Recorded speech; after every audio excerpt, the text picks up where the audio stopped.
You guys. You guys. So, first of all, I am just now watching The Last Conjuring. And I don't want y'all to say that I'm late, because I know I'm late. I know I'm late. So, I am just now watching The Last Conjuring. The devil made me do it. But we're going to get into that, like, after we cue that intro. Just go ahead and roll the intro. Let's do this.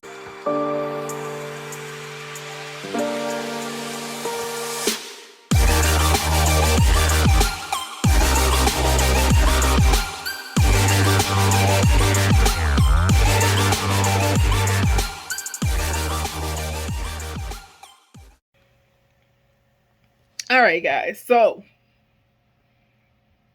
first of all, the spin on this Conjuring was bomb to me.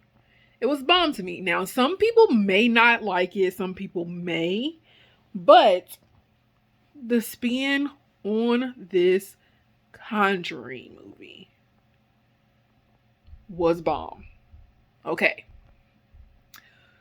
The first one I always thought was kind of boring. I mean, it got interesting towards the middle to the end of the movie.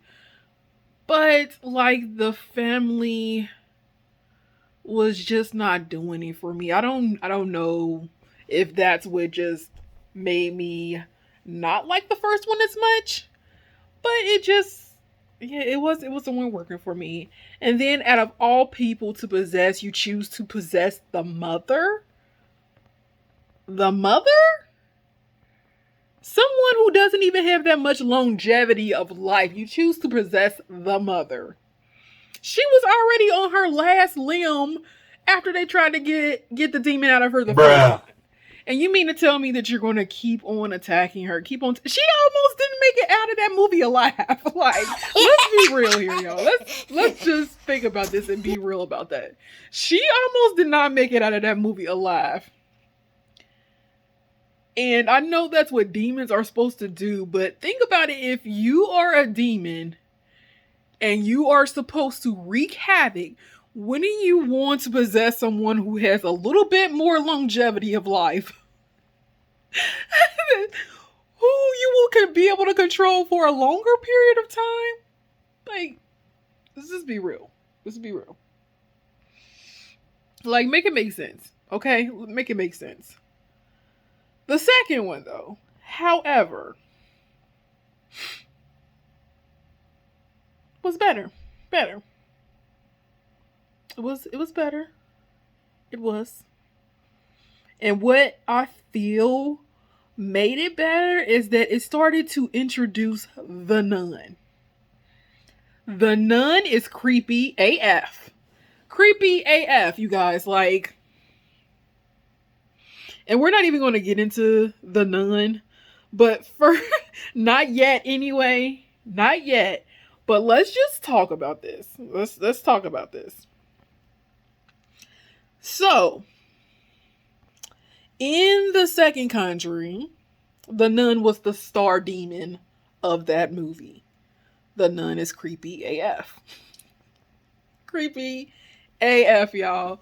So, you mean to tell me that a shadow can literally walk behind a painting and jump out of it? Like, first of all, that scene scared the living daylights out of me. And I love horror movies. I'm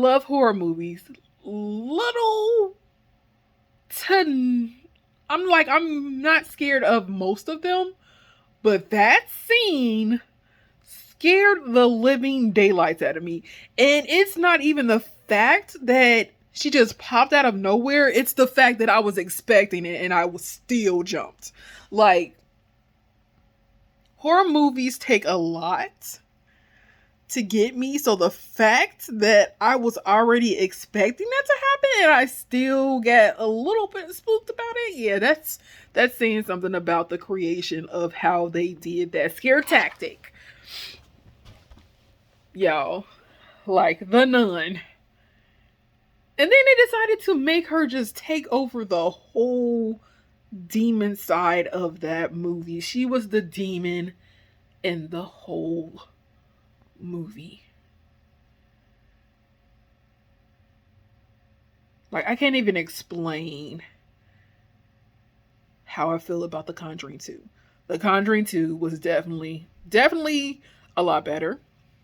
Definitely grabbed my attention. Definitely got me re-interested. But that brings us to the branch off from The Conjuring into the nun's backstory.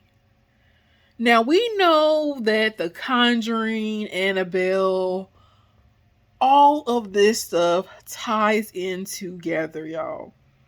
So they're just going to keep on making movies to branch off of like all of these entities and disturbances and everything that Ed and Leanne have been collecting in their basement of these horror movies.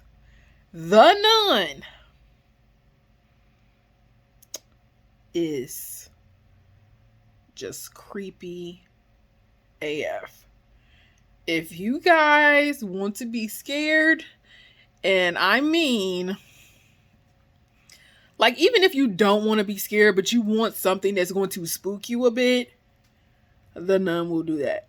And if it does not, I definitely applaud you guys. I applaud the heck out of you, because that movie was creepy AF. Okay? It was creepy AF. Like, there were so many scenes in that one movie that would just put you on edge. And I'm not going to give away any details of the movie. If you guys want to challenge yourselves, go ahead and watch it for yourselves and let me know how you feel about that movie. Just let me know how you feel about that movie. But there are so many parts of that movie that will literally have you on the edge of your seat, not even expecting what was going to happen next.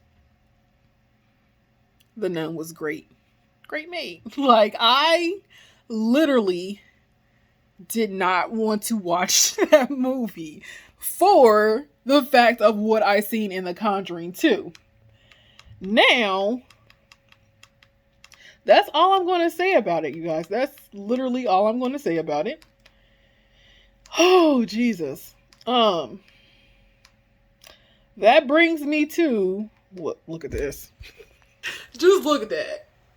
Now, wasn't I really, nigga? Just talking about this, y'all? Just talking about that. So, if you guys cannot tell, if you guys cannot tell already, I am pretty much doing a horror marathon while I work. I think the next movie I'm going to watch, one that I haven't seen yet, is probably going to be The Curse of La Llorona. I guess that's how you pronounce it, but that's going to be the next movie that I'm going to watch. But yeah, I just watched The Conjuring, The Devil Made Me Do It. So I'm going to have to tell you how you guys how I feel about this. So, first of all, if you have not seen this movie yet and you don't want spoilers, I advise you to roll out now. Just roll out now. Because I'm about to drop lots of spoilers on this movie about how I feel about this movie. First off, can we please get Ed and Lorraine? Am I pronouncing her name right? Like, what? Yes. Okay. I don't know why I keep thinking it's Lillian or Lillian, or I don't know, y'all. Ed and Lorraine. Can we please get them a boy and a girl to take over. Teach them your gifts. Let your gifts pass on to others. First of all, they are MFing tired, okay? And has just had a freaking heart attack. He's on his last limbs. He can't do this no more. He can't. Like it's a wrap. Like they are tired. They are freaking tired, y'all. Give them a break and let somebody else take over. I don't know how many more movies y'all gonna be able to get out of them, especially now that you've given Ed a heart attack. Like, how much longer do you think he's gonna be able to go through this mess? Like, how much longer do you guys think they're going to survive? And I'm pretty sure this trilogy, I don't even know, I can't even call it trilogy.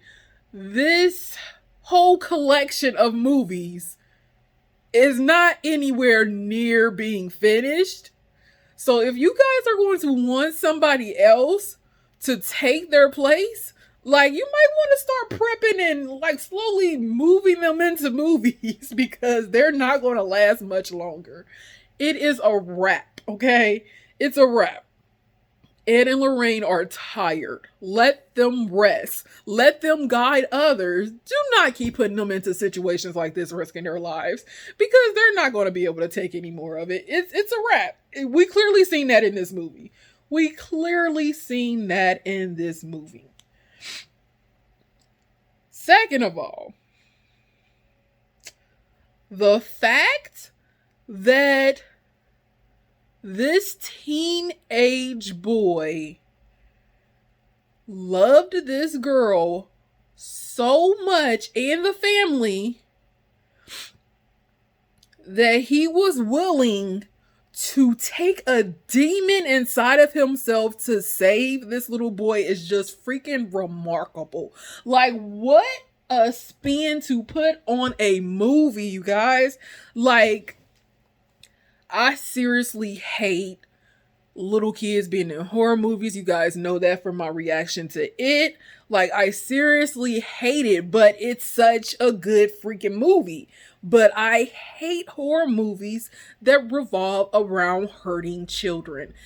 It's so irritating, and like, it's even worse for me now that I've become a mother, because like, it terrifies me that something like that could happen to my child, or even the fact that a child was put in that position and it could have possibly been him. So, you guys know, like, I was already an emotional person before having a kid, but it's like 20 times worse when you have a kid, because you start thinking about situations and you start thinking about, what if this was my kid in this situation?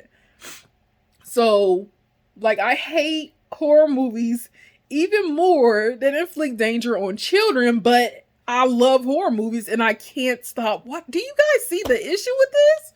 Do you see the problem here? Because I'm seeing a huge problem. A huge problem. So the fact that they put this spin on this movie to take that demon out of this little boy and transfer it to a teenager and put a love spin on it, like, I just felt that was freaking amazing. Freaking amazing, and it made me feel so much better about watching the movie. Because now it's not the little boy who's cursed and has this demon in him. It's an older kid who, of course, with the correct guidance, would be able to manage it a little better. And he was. He was. Like, that's another part of this movie that I was just ecstatic about. Like, the fact that they were able to save him and get the demon out of it. The demon out of him. Now, let's talk about the witch in this movie. So, the whole spin on the witch. She is the one putting totems and everything, cursing these families up under the house. And all of a sudden, it becomes the backstory of this pastor, preacher. Well, you guys, I don't know what they call the white version. I really don't. It become priest. There we go. All of a sudden, it becomes the backstory of this priest who was involved in other types of cases like this. And it turns out to be his daughter who ends up killing him and trying to kill Ed and Lorraine in the same token. Like, first of all,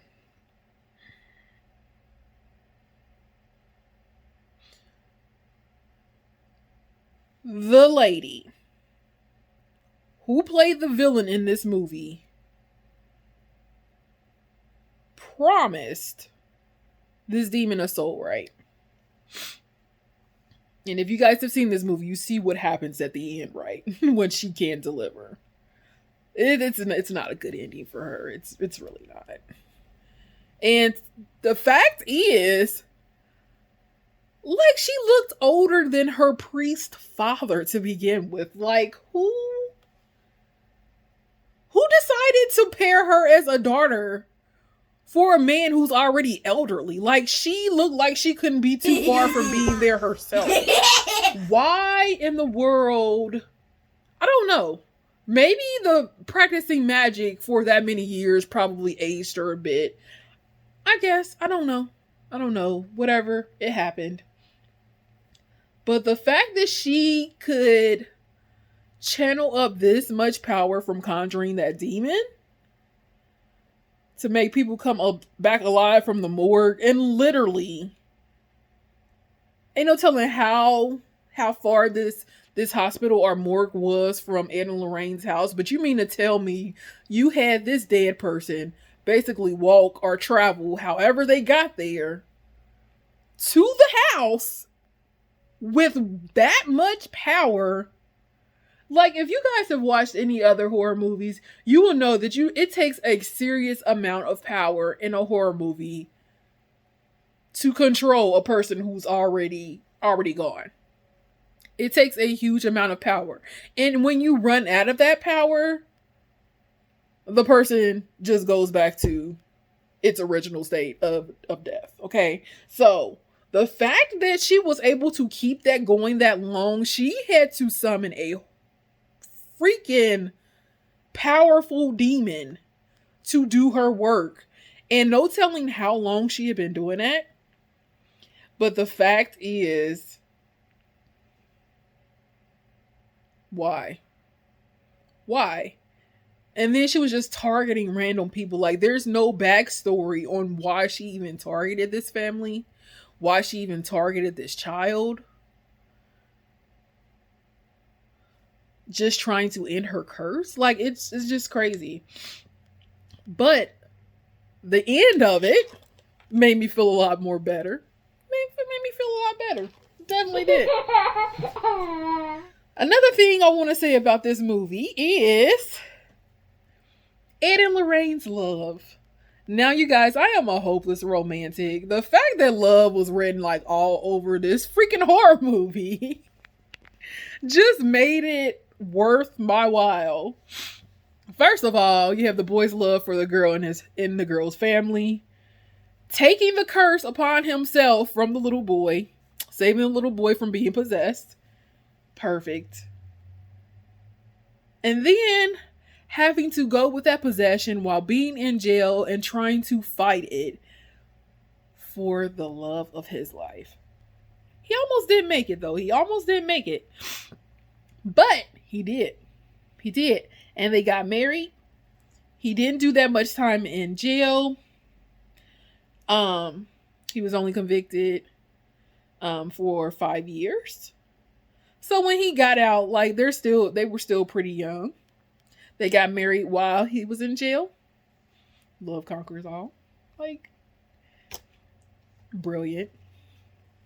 Also, the witch lady decided that she wanted to curse Ed. So Ed's down in these ruin, like up under her dad's house, the ex-priest or whatever, who retired, and he's trying to kill Lorraine. And she keeps talking to him, trying to get him out of this trance. and to come back to her and to realize that love conquers all. And what happens, y'all? He comes out of the trance because love conquers all. Now tell me that ain't bomb, y'all. Just tell me. And if that wasn't enough, he built her a freaking gazebo. Where is a man to build me a freaking gazebo, man? Like, where can I find one of those? Where? Let me know. Like, point me in the right direction, because I want a gazebo. I want a gazebo. But y'all, love times 2 in this movie just did it for me. And no, this movie was not as scary as the second one or as The Nun. More so, I was overcome with the love story than the actual horror of the movie that kind of made it everything that I'm turning it out to be. But I just had to come on here and just vent and review this movie and let you guys know how this movie made me feel. I know it's another one of my random vlogs, but so be it, you guys. Now I have 3 videos that I need to figure out when to post between today and this weekend, but it is what it is. Like, I'm supposed to be keeping my channel alive. That's what I'm doing. But yeah, y'all, like, I just wanted to jump on here, let you guys know this. Let you guys know this. Like, I'm just hoping when that next Insidious comes out that I'll be able to review it just like I did this one. And I wanted to go see this one in the theaters so bad. I forgot what happened that kept me from going to the theaters, but I wasn't able to see it in theaters like I wanted to. I'm not letting that happen with Bruh.